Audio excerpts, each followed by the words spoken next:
येत्या 14 जानेवारी 2026ला मकर संक्रांत हा सण साजरा केला जातो. खरं तर सूर्य जेव्हा एका राशीतून दुसऱ्या राशीमध्ये प्रवेश करतो तेव्हा ज्योतिषात त्याला संक्रांत असे म्हटलं जातं. याचं मकर संक्रांतीच्या मुहूर्तावर सूर्य मकर राशीमध्ये प्रवेश करतो हेच औचित्य धरून हा सण साजरा केला जातो. भारतात हा सण दरवर्षी 14 जानेवारीलाच साजरा केला जातो. याच सणामागे काही पौराणिक कथा आणि महत्त्व देखील आहे. एका पौराणिक कथेनुसार संक्रांती या नावाची एक देवी होती. या देवीनेच शंकरासूर नावाचा एका दुष्टाचा खात्मा केला. म्हणूनच हा दिवस मकर संक्रांती म्हणून साजरा केला जातो. या दिवसाचा नंतरचा दिवस हा करिदिन किंवा किंक्रांत या नावाने ओळखला जातो, कारण या दिवशी देवीने दैत्य किंक्रासुराचा वध केला. तर किंक्रांत म्हणजे काय आणि या दिवशी आपण कोणते कार्य करावे, कोणते कार्य आवर्जून टाळावे, याने आपल्या जीवनात काय बदल घडत असतात हेच या व्हिडिओमध्ये सांगितले जाईल, तर व्हिडिओ पूर्ण बघा. किंक्रांतीची एक छोटीशी कथा मी तुम्हाला सांगते. एकदा किंक्रासूर नावाचा एक राक्षस होता. तो खूप शक्तिशाली होता आणि त्याने प्रजेला त्रास देण्याला सुरुवात केली होती. त्याने प्रजेला गुलाम बनवले होते आणि त्यांच्यावर तो अत्याचार करत होता. प्रजाने संक्रांती देवीला प्रार्थना केली आणि त्यांना किंक्रासुराचा ज्याच्यातून मुक्त करण्यासाठी विनंती केली. संक्रांती देवीने प्रजेची प्रार्थना मान्य केली आणि किंक्रासुराला ठार मारण्याचा निर्णय घेतला.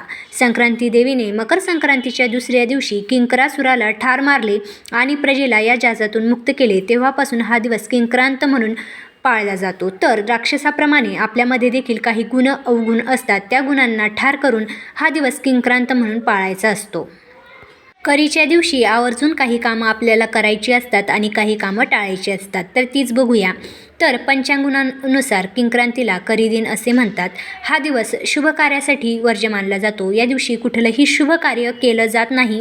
नवीन गोष्टींची सुरुवात केली जात नाही. नवीन कार्य सुरू केले जात नाही. शक्य असेल तर प्रवाससुद्धा या दिवशी करत नाही. महत्त्वाचे कोणतेच निर्णय करीच्या दिवशी घेतले जात नाही. आणि तुम्ही मोठ्यांकडून ऐकलंच असेल की असं म्हणतात की करीच्या दिवशी जर आपण एखाद्यासोबत किरकिर घातली तर वर्षभर आपली ही किरकिर होत असते. म्हणून या दिवशी तुम्हाला आवर्जून कोणासोबतच भांडण तंटा करायचा नाही. मनामध्ये कितीही राग असेल, द्वेष असेल, तरीही करीच्या दिवशी कोणासोबतच भांडण तंटा करू नका. जर एखादी व्यक्ती असेल जिला बघून तुम्हाला राग येत असेल, भांडणं होत असतील, तर करीच्या दिवशी आवर्जून तुम्हाला त्यांच्यापासून लांब राहायचं आहे. कारण करीच्या दिवशी जर आपण किरकिर भांडणे केली तर वर्षभर आपल्या मनात नसतानासुद्धा भांडणं होत राहतात आणि याचा खूप जणांना अनुभव आलेला आहे. म्हणून करीच्या दिवशी शक्य असेल तितकी शांतता घ्यावी, तिळगुळ द्यावं, गोडगोड बोलावं.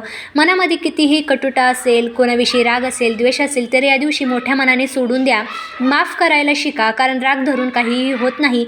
पण चुकूनसुद्धा या दिवशी तुम्हाला कोणासोबत भांडणं करायचं नाही, किरकिर घालायची नाही, जेणेकरून तुमचं पूर्ण वर्ष चांगलं जाईल. जर तुम्ही या दिवशी भांडण तंटा केले तर ते पूर्ण वर्ष तसंच जाणार. त्यानंतरच नवीन कार्य कोणतंही सुरू करू नका, कोणते निर्णय घेऊ नका. प्रवास असेल तर ते सुद्धा करू नका.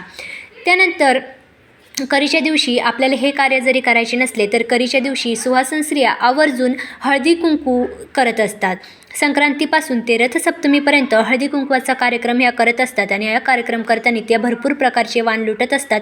तर तुम्ही या दिवशी आवर्जून एखाद्या वस्तूंचं दान करू शकता. तुमच्या यथाशक्तीने कुठल्याही वस्तूंचं तुम्ही दान करू शकता. तुम्ही हळदी कुंकू करू शकता. तुम्ही हा दिवस चांगला घालवू शकता. पण चुकूनसुद्धा भांडण तंटा करून नात्यांमध्ये जर काही दुरावा असेल तर दुरावा या दिवशी सोडून द्या. आणि या दिवशी आवर्जून घरामध्ये एखादा गोड पदार्थ करून खाल्ला जातो, जेणेकरून वर्षभर आपल्या आयुष्यात चांगले चांगले क्षण येत राहो आणि आपल्या हातून चांगले कार्य घडत राहो. तर किंक्रांत हा सुद्धा मकर संक्रांती इतकाच महत्त्वाचा सण आहे आणि या दिवशी आवर्जून घरामध्ये शांतता ठेवण्याचं काम हे आपल्याला करायचं असतं. कारण ज्या प्रकारे देवीने किंक्रासूर राक्षसाचा वध करून सर्व प्रजेला आबाद केलं, तसंच आपल्याला आपल्या आयुष्यातील सुद्धा काम, क्रोध, मोह, मत्सर या सर्व वाईट गोष्टींचा वध करून आपल्या आयुष्यामध्ये आपल्याला सुखी आणि समाधानी जीवन जगायचं असतं आणि हेच या दिवसाचं महत्त्व आहे. तर आजच्या व्हिडिओमध्ये इतकेच. भेटूया पुढच्या आणखीन एका नवीन व्हिडिओमध्ये नवीन माहितीसह. तोपर्यंत श्री स्वामी समर्थ.